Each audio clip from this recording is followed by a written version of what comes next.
exactly the best place to start, really, start at the beginning. So the journey began for my wife and I.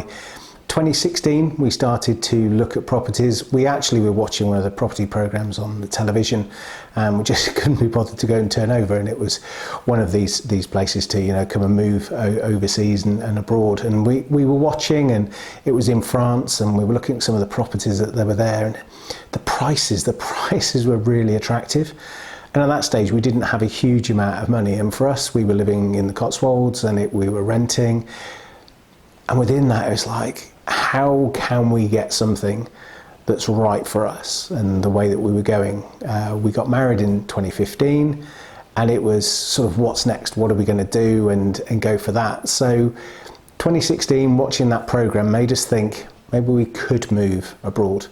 Maybe a change of life, a change of this, a change of that. And I think both of us are fairly adaptable in terms of that. So we watched a program, went onto the internet, and then just started to have a look. And soon came apparent to us that there were cheap properties that we could look at. Our situation wasn't we were going to buy some chateau or anything else like that. It was, we've got a little bit of money, we don't want a mortgage, we don't want something hanging over us.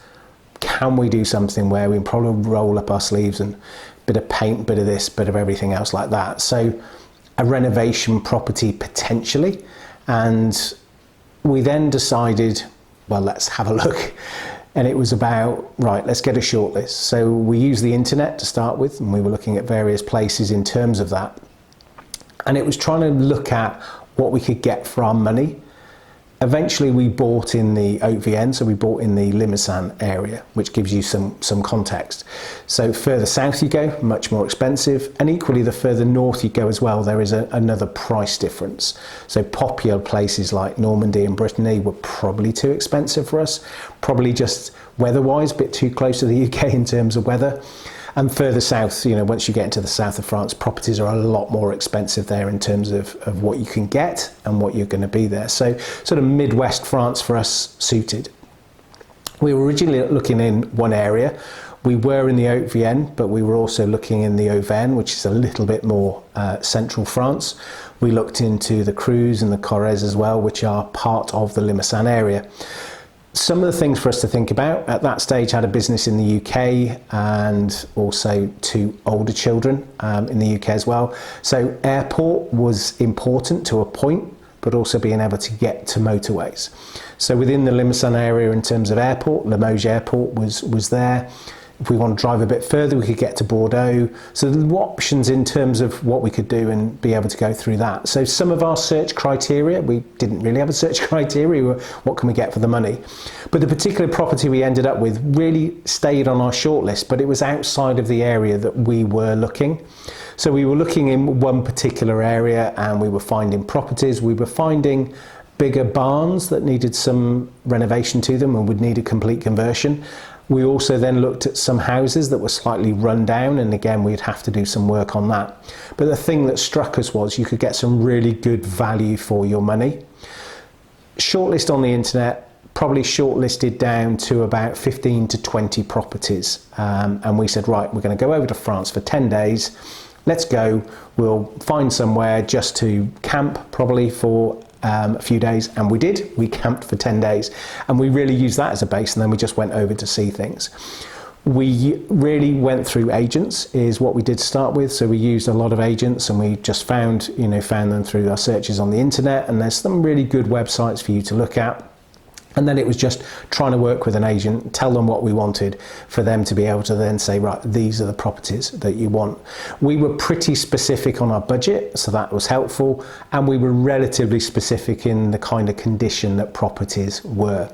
So the property we eventually bought, as I said, just kept staying on the shortlist. It just kept staying. And what was interesting for us, we looked at bigger properties that would need a lot of work. And when you sort of get an idea, you're like, okay, that's a fair bit of cash you're going to have to invest into it. But the property we did buy in the end, on the surface of it, when you looked at the property, it looked like it had a couple of small windows upstairs, which made you think it's probably a little bit pokey, a bit low. On the cadastral plan, which is the plan of the building and everything you get with it, we looked at the land that we had with it, looked slightly L-shaped. It is slightly L-shaped, but when you looked at it on the plan, it was like a bit disjointed for a garden and anything else like that. So it sort of was there, but wasn't. But as soon as we turned up at the property, we were like, this is the property for us. It needed a lot of work, and that was for sure. But for us, we're not scared of hard work. We're not scared of rolling up our sleeves and getting on with it. And it was like, okay, so what do we need to do next? So we went through the process. We had the agent, went to see it, liked it. Then we went to see the agent again with a builder to get some kind of thoughts, process on that in terms of what would happen and the way we could do it as well. And then from that, we put our offer in and we went from there. So the property always stayed on our shortlist. When we got there, we fell in love with it. And I think what both my wife and I have is some vision. And in terms of that vision, we could see what we could do with the property. It was never going to be a quick job. It was, okay, let's go from in the way that we're going to be able to do it and take it from there.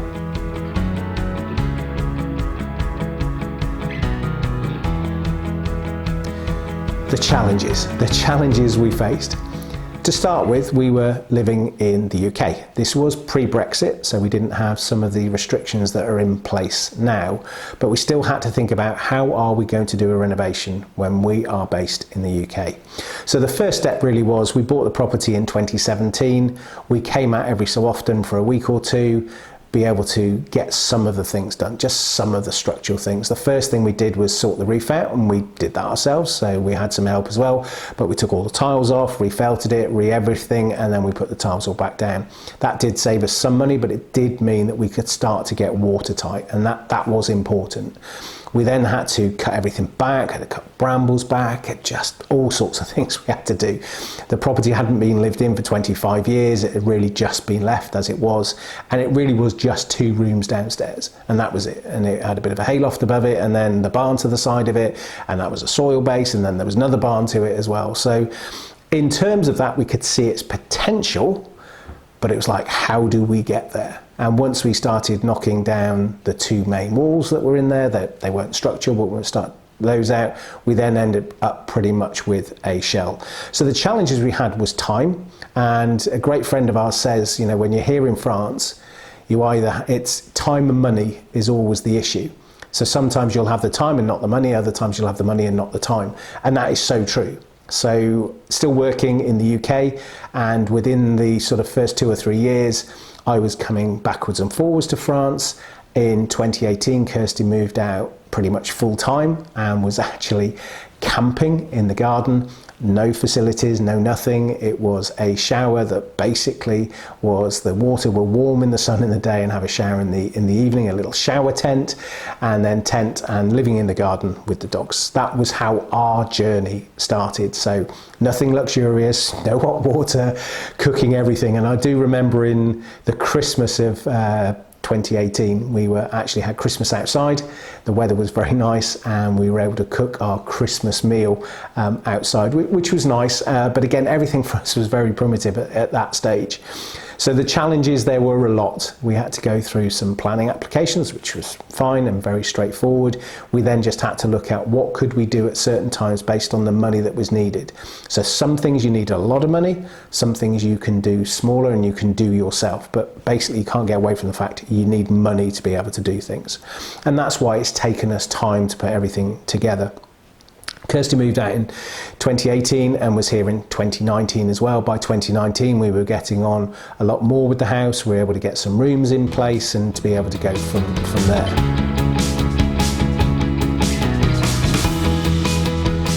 That's probably something you should talk to my wife about. But I think from my perspective, the French medical service is amazing.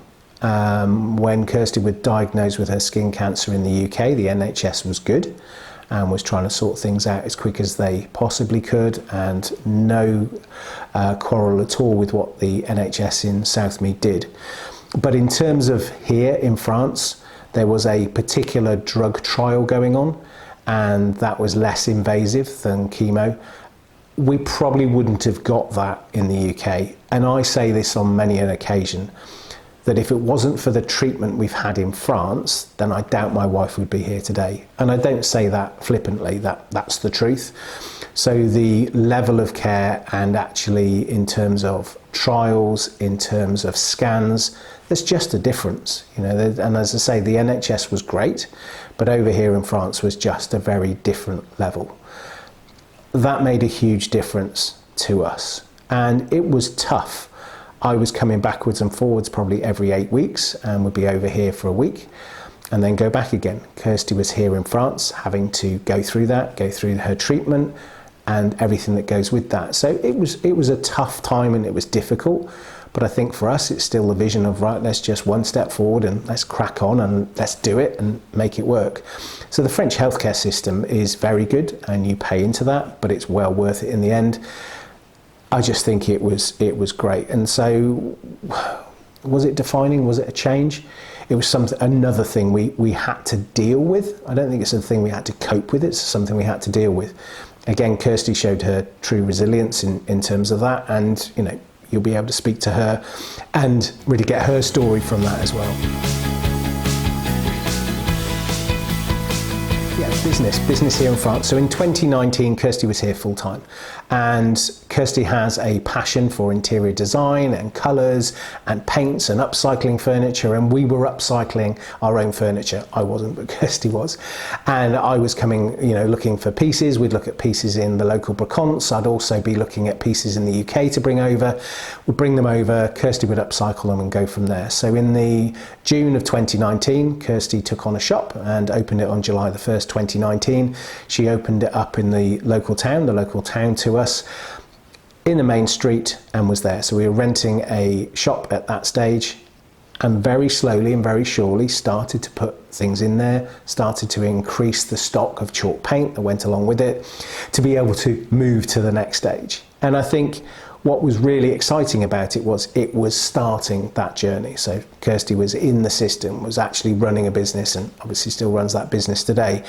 It also gave me the opportunity then to get into the system as well and get myself registered here in France to be doing the marketing activities that I do. So both of us were starting that journey of having a business here in France. I think the interesting thing for me in France is you can start a business. You've got paperwork to go through and things, but again, on certain levels, you can come in. So you can look at coming in as an artisan, auto-entrepreneur, and different levels, and you pay your tax. So you pay your tax on your earnings, you pay it on a quarterly basis if you wish, and that's what I do. And then you also have your annual return as well that comes in, and you declare other income that comes in there. So you pay your taxes and you're fiscally resident here in France. I think starting the business was important. You know, for us, we need to have an income and we want to create that right life. And that was the thing to do. And it was great. And I do remember at that stage as well, for Kirsty in particular, I was still coming backwards and forwards. She's still going through her treatment, and to be able to make it the way that it should be. But starting a business was a good thing. And I think for Kirsty, it's been a great thing. And I can tell you more about our journey as we continue through this interview. Coming back to getting the house done, again, time and money was there. So again, we had some help, but we were still doing a lot of it ourselves. Get to March 2020. So I was coming backwards and forwards. I was either driving out with my company van, so to speak. So I was coming out with a van with more stuff. Or sometimes I would fly out. So I could fly out from Bristol, or could fly out from Stansted or other airports, but I was flying out from Stansted into Limoges. COVID came in March 2020. It wasn't overly known what was going on early in that March. And so I flew out on the 13th of March for a long weekend, masks and everything else like that. But nothing had gone into lockdown at that stage. Everyone was like, what is this? There was a bit of distancing and there was wearing masks. So I slept in Stansted Airport of the evening before I was due to fly out. Got on the plane, flew out, and then the following day France went into lockdown. So France went into lockdown 2 weeks earlier than the UK. So luckily, I was in France rather than being in the UK, because that would have been a lot harder for me to get out to see Kirsty and everything that went on. We all know what happened in that period of time in the various lockdowns. Ended up in France. So thankfully I was here in France, and Kirsty and I were together at that stage. Kirsty was still having a treatment as well. And what we had to look at was, okay, we're here now. Things in lockdown, everything was there. Kirsty had to shut her shop. She was allowed to go in every so often because she was able to do some remote selling and could drop off at people's houses, or they could collect if they come in. But there was a big restriction on movement in France as well, so that couldn't really happen. So the thing that we had was we had time. So we had time, everything did come to a halt. It gave us the opportunity to do a lot of work on our house if we could get the supplies. We had some of them and we could crack on. So we were putting a lot of rail up, we were putting a lot of plasterboard up, couldn't get plasterboard at some stage. And I do remember there's one particular part of our house, we have a huge window which was 2 barn doors, and it's now a beautiful window. And above it and around the side of it, there's probably 150 bits of plasterboard that we put in, because that's all we had. We just had bits of plasterboard, and we were cutting them up and trying to get them to fit. And of course, then you're going to plaster over them, skin them, and you wouldn't know what's under. But for us, you know, it is the wall of 1,000 pieces, as we refer to it. So COVID was good from that perspective. It gave us some time to really push on with the house. It also meant that Kirsty was coming very near the end of her treatment, and that was important to see where we got to. Was it going to be successful or not? And you know, God willing, it was going to be, and thankfully it was. It gave us time to really reflect on what we were doing. It also then, again for me, gave me the ability then to be doing Zoom calls. I mean, crikey, who would have thought of Zoom calls 5 years ago? But now Zoom calls and online, and can we meet, do this and do that? That all works. So that really worked in the favour for my business. So it meant that I was able to keep in touch with UK businesses and UK clients, and then I could also then start to build my French client base here as well, which was really super important. So it gave us that time. Now really we probably had 6 months of backwards and forwards with the whole lockdowns and different things going on in France, different things in the world, and yes, that continued on as well into 2021. But for us it was like, okay, we've just got to keep going. We are here now, let's make the most of it, let's try and make a success of it and do what we do. As I said earlier on, had 2 older children, and for me, being able to then move to France was okay with them, and they were happy with that. But also Kirsty and I were looking at, could we start a family? Within all the treatment and the cancer and everything Kirsty had as well, it probably wasn't going to be a possibility. The chances of Kirsty getting pregnant were less than 1%. I think they were less than 0.3% after the treatment she had. So it was going to be potluck if that was ever going to happen. Kirsty finished the treatment. We weren't able to potentially start a family until another 4 months after that. And then we still had no idea. You know, it was such a small chance that that was ever going to happen. But hey, you know, we remained, had the faith and went with it. And yeah, it was just the most amazing thing to happen, that Kirsty found she was pregnant, and she found she was pregnant really, really quickly. Because she was still going back for checkups, there was always that question before a scan or before this, you know, is there a chance? And it's like, well, not really. And Kirsty did do a pregnancy test, and that showed nothing. It was like, well, no, I've done the test. And they were like, well, that's not good enough, you need to have a blood test. And really within 4 days of Kirsty getting pregnant, we were able to find she was pregnant because she was having tests and everything. So probably we found out a lot sooner than most people would do. And that was just the most amazing thing. From the fact that Kirsty may not have been here, and the percentages of her survival were low, but she did it. And then for her to be able to get pregnant when the chances of that were extremely low, the odds were so stacked against us, was a miracle. And we say that our daughter was a miracle baby. And you know, now we have a daughter and we have a young son as well. They're both, in my eyes, miracle babies. And it hasn't changed us, it's just we get on with life and do what we do. But we've always been super positive, and we just crack on. That's just the way we are and the way that we work. And that's been the same with the house, and it's been the same with everything we do. So for us, we love it here in France. Trials, tribulations, absolutely, but we do love it here. So probably fast tracking to today, Kirsty's business, really good. Started to not only have expats coming in, but also French as well, in the shop that she was renting. The shop was relatively small as we took on bigger and bigger pieces, and she took on more and more stock. And it was, what are we going to do next?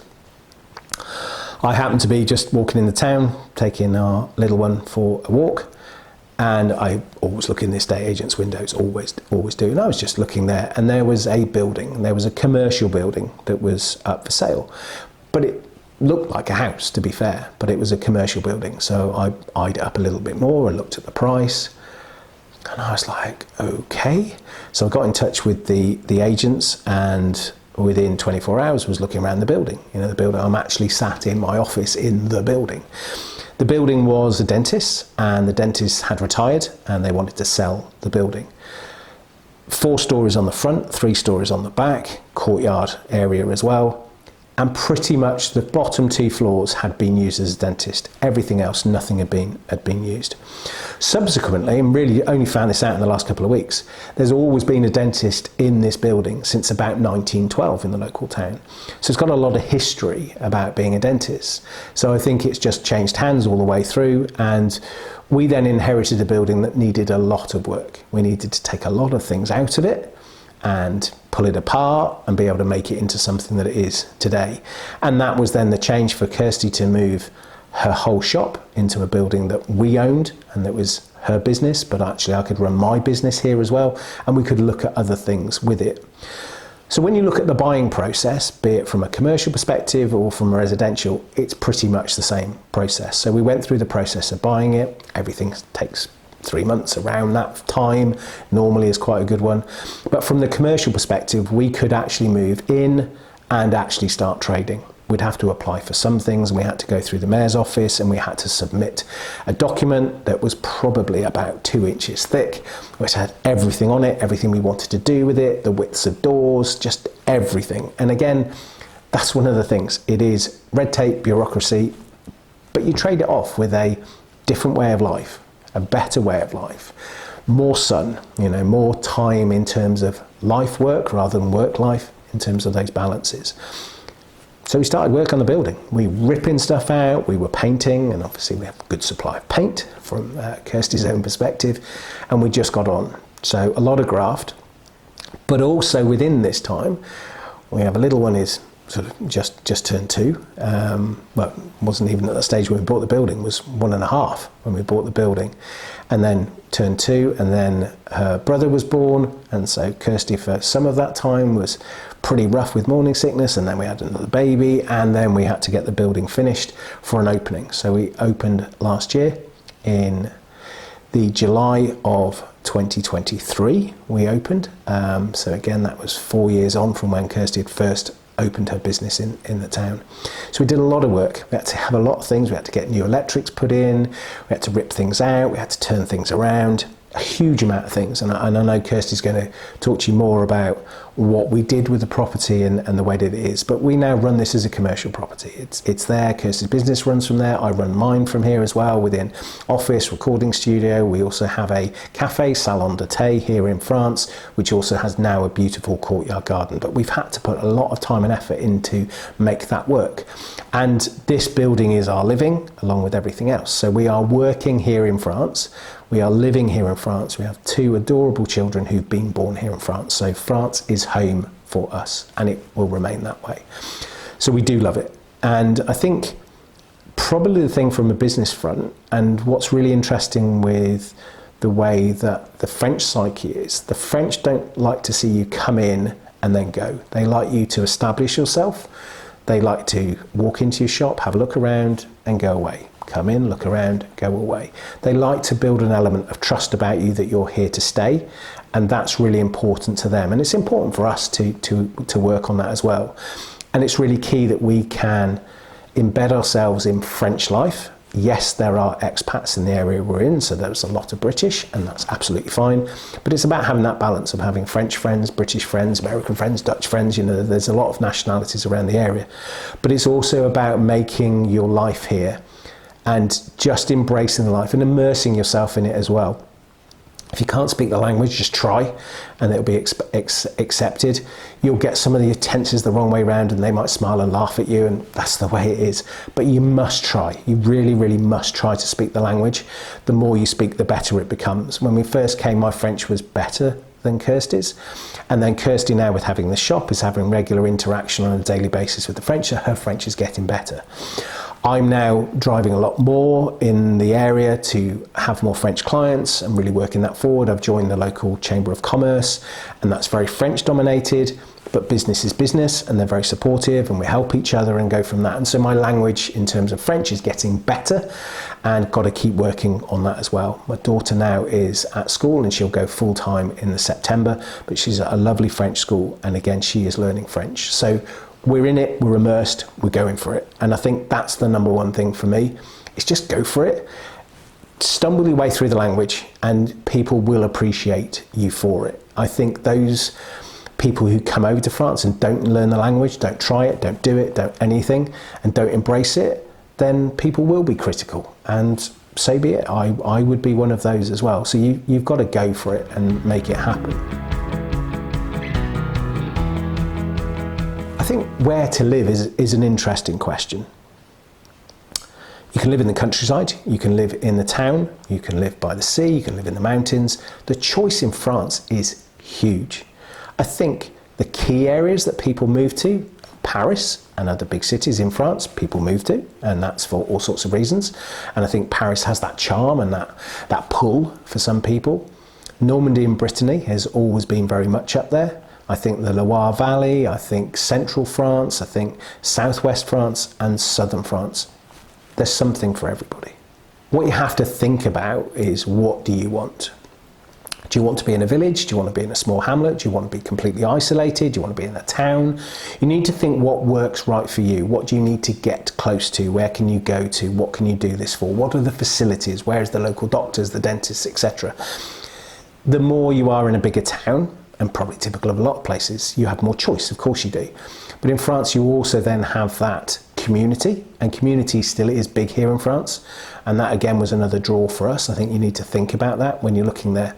Just write down what are the pros and cons of what you're looking for. What do you really want? What's really important to you? Don't be swept up with the idyllic French lifestyle and you're going to live in this lovely house and miles from anywhere.